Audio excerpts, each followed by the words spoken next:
This is the third in a video series of me making my own Precure season. I'll be talking as if you know who these characters are, so I recommend you watch the first two videos before this one. But here's a quick overview anyway of what all of this stuff is. I have challenged myself to make a Precure fan series, one that is hopefully comparable to official seasons. I must follow the rules and structure that Precure has established, so I can't do anything like give my girls a gun, making them all evil, or having them kill the big bad. You get the point. Any items I make must be able to work as toys, etc. This is basically if Toei asked me to head the next season. So here's what we've made so far. This is Star Spark Precure, a season tackling themes of order versus chaos, using metals as a naming theme for most characters. The current team consists of 4 Cures. We have the starting duo of Percy, aka Cure Platinum, an outgoing pink lead that loves hiking, cryptids, and Super Sentai, and June, aka Cure Copper, a shy bookworm with a penchant for romance novels. We then have the Cures that join later on in the season.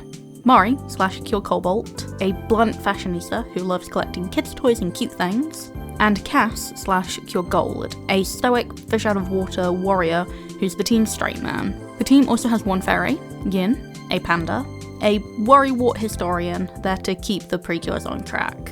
Side note, we might finally be getting an actual panda fairy if wonderful leaks are true. But wait, before we begin, I've got some things to say. With the development of the villains, I've got some retcons of information found in the first video. Cass is no longer part of a previous Precure team. While developing the villains, I figured out it would be better if she was just the first Precure of this team, getting her powers before the events of the story, but still being the last to officially join the team. While I said in the 6th Ranger video her design was meant to look different to reflect this previous team, I'm using this difference instead to communicate her being from the other world seen in most Precure seasons. It'll also help communicate her being a bit of an outsider compared to the group.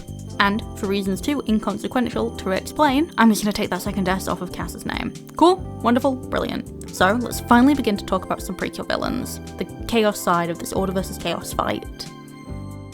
Precure villains come in 3 main types: the central big bad, the generals, and then the monster of the week. The monsters of the week are normally a set of features that are then put onto either an object or some symbolic version of a person's feelings. I won't be designing these in this video, but the monsters for this series are called Chaoskin. They are children born of chaos. The generals are the ones that normally cause the monster of the week, and will be switched out depending on what type of conflict the episode decides to tackle.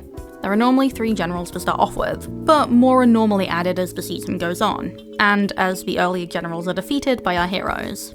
A good cast of generals will mirror the Precure, embodying negative aspects of said cure relative to the theme of the season. The example that comes to mind for me at least is Happiness Charger's cast.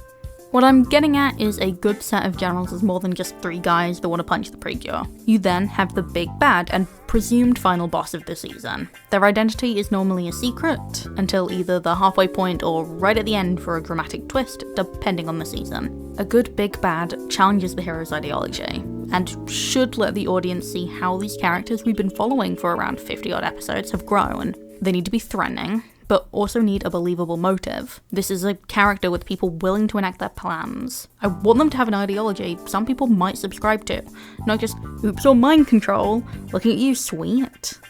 At the end of the day, Precure is an ideological fight. It doesn't have to be a deep message. Hope versus despair is probably the most simple as it comes, but exploring why hope is important and why someone might choose the side of despair is where Precure really shines for me. So, how does this apply to Star Spark? Well, surprisingly, I'm going to talk about the main bads first. This will make talking about the generals a lot easier, so let me start by telling you a story. There was once a kingdom, and that kingdom housed a powerful relic, the Miracle Chalice. A cup said to have the power to grant any wish, but such a relic should not fall into the wrong hands, and so the kingdom crowned 2 royal families to protect it, House Black and House White. The rules were simple. They were to never use the chalice, they were to always keep the other family in check, and the 2 families must stay separated. As if one family went unchallenged, the cup's power may be used for evil, but, as was bound to happen, a prince from House Black and a princess of House White fell in love. Frustrated that their love could not be due to the rules put in place, they used the chalice together to destroy the system that kept them apart. wishing to bring a wonderful chaos to free all from the horrible order of their kingdom. And thus, I present to you Princess Uni and Prince Mer, the main big bads of Star Spark Precure. You see, for some reason, Precure has never done a proper villain duo before, apart from that one movie and maybe Stop and Freeze. So, here's me with my evil Romeo and Juliet. These villains are happy and gleeful in what they are doing, seeing the destruction of not only the Starshine Kingdom, but also the human world as a form of liberation. In their mind, they are doing the right thing. In the present day, the once strict and clean kingdom is now a chaotic funfair. People that go there become joyful zombies, wandering from ride to ride. They do not sleep, they do not eat, they are not aware of the people around them, they care only for themselves and their own enjoyment. This is the danger the Precure must fight against. So let's have a closer look at these two, shall we? Keeping with the metal naming convention, we have Princess Uni, named for uranium, and Prince Mer, short for Mercury. Just like her namesake, Uni is energetic, outspoken, and quick-tempered. Being the most vocal of the two, she normally speaks for both of them and has a habit of liking the sound of her own voice. Mer, on the other hand, is calm and reserved, the level-headed of the two. Just like the duo of Platinum and Copper discussed in the first video, Uni and Mer's designs were made to complement each other, even more so in their case, with them never being seen apart. As such, they use the same colour palette, with each prioritising certain colours in different areas. Other things include their crowns being on opposite sides, along with Uni being more bottom heavy in her design, with her hair and dress, while Mer is more top heavy, with his fluffy hair and small cape. Their art took me so long to get right. I wanted a pose of them together. They're always together, but getting one where they were interacting, showed off both of their designs in full, and put emphasis on their rings took multiple tries to get right, as you will see in the speed paint. Oh, right, their rings. These two were granted power as they wanted to be together, so this manifests in a pair of engagement rings. These rings can summon things called chaos crystals, black or white versions of the crystals the Precure used to transform. It's almost as if they came from the same place. Another thing I wanted to emphasize was that these are two adults. I didn't want them to be mistaken for a young couple that doesn't really know what they're doing, like in the original Romeo and Juliet. What do you mean these characters are 16 and 13? Uni is a strong, capable woman, and Mer is a sickly Victorian fiancé. The two love each other endlessly, constantly professing their love when on screen. I'm a big fan of the couples that are deeply in love with each other trope. Even if they are the villains, the two's relationship is incredibly healthy. They communicate openly with one another, agree on proceedings with how to deal with the Precure, and most importantly, they get each other gifts. These gifts are how the monsters of the week are created. One of the two will want a gift for the other, sending out one of the generals to go get it, and giving them a chaos crystal, the evil MacGuffin of this show. More often than not, the chaos crystal will be combined with the requested item to make a chaos skin, and thus Precure's formula is fulfilled. So, what about the generals? Well, I've got 3 of them for you. I'm not the biggest fan when Precure just throws new villains at the Precure, mainly because we don't get to understand their power scale all that well. And also, if these villains were just working for the villains the whole time, then why didn't they fight the Precure before episode 25? And on that note, why should I even care about these villains? They normally don't even act as zombies. Anyway, just like Cures, generals come in different flavours. The trio I've designed follows the common trope of man, woman, and child. So, Lil is the first of our generals, a bratty and mischievous child, happily messing with others just for the fun of it. Having a child as an agent of chaos seemed obvious to me when deciding on my villains. What child wouldn't want to have a worldwide playground devoid of rules? And of all the villains, she's the most earnest about what she wants. Not really understanding the harm Uni and Mer's goal might entail if it's seen to its end. Lil is named for Lead, and I used Lead's weird structure to inform her hair, to kind of make it look like Cat is, which just makes her look more mischievous. I also tried to incorporate what their specific elements are used for in their designs. While lead is used in a lot of different things, for me, the threat of lead poisoning, from drawing on yourself with a pencil I received as a child, despite lead not being used in pencils anymore, really sticks out.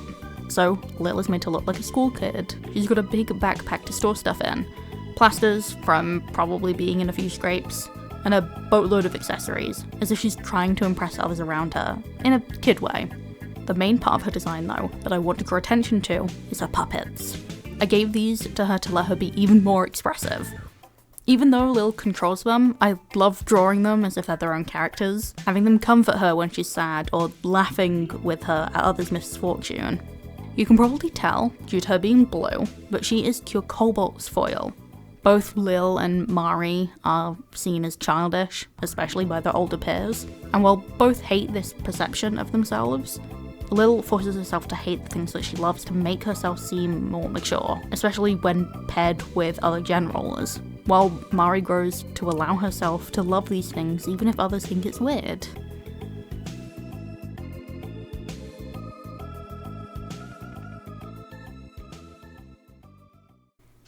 Poe, for Potassium, is our second general, a rude and blunt scientist, filling the older woman stereotype of the trio.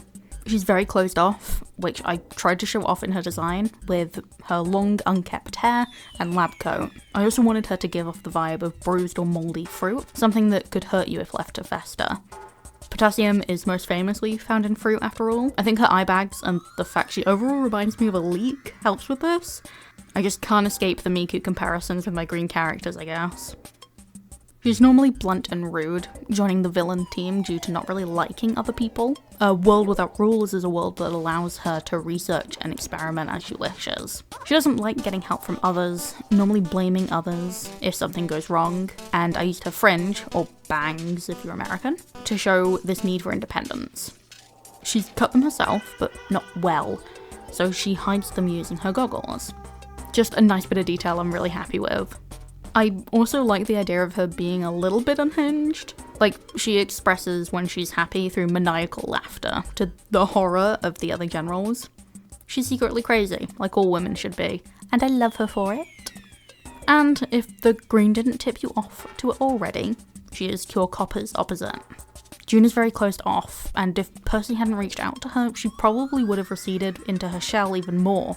Poe is that logical conclusion, someone that chooses their own work over connecting to those around them, even to their own detriment.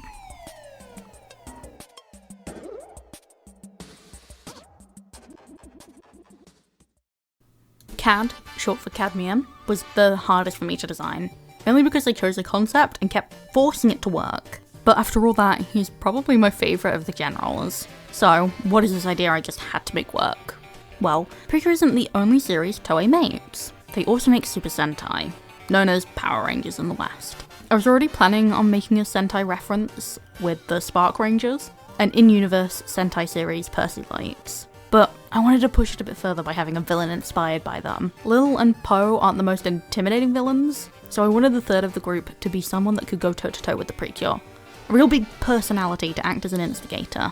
Cad is boisterous and full of himself. In costume, he plays the role of a macho villain, the one that wants to fight on even terms, and will even fight without a monster of the week if it comes down to it. But, in reality, he's a big ol' nerd. Very similar to Percy, he loves media of the human world. He thinks that these heroes are real, and models his persona around them. Both Percy and Cad would be really good friends if they weren't on different sides of this conflict. But, Cad and Cass were friends, before being divided by the main conflict. Yep, Cad's pulling double duty here, as both Cure Platinum and Cure Gold's foils. His design being split colour-wise between red, a stand-in for pink, and gold/yellow. Cadmium is best known, at least to artists like me, as both red and yellow paint, so having him use these colours is perfect. This is also why Cass's backstory has been retconned. Instead of her previous Precure team she lost, she now has lost an old friend to the villain side. Neither were Precure, just guards tasked to keep an eye on the Miracle Chalice. As such, Cad's design is meant to reflect a knight, but like a dark evil knight. Cad's design is a fusion of what both Cure Platinum and Cure Gold have modelled themselves after when it comes to them being heroes. Hopefully, seeing a twisted version of what they admire might make them rethink if their cause is wholly good or not. Yep, I'm pulling a sweet, I'm pulling a Go Princess. Is one side right? Probably not. Ah! This part is completely unscripted, what am I doing?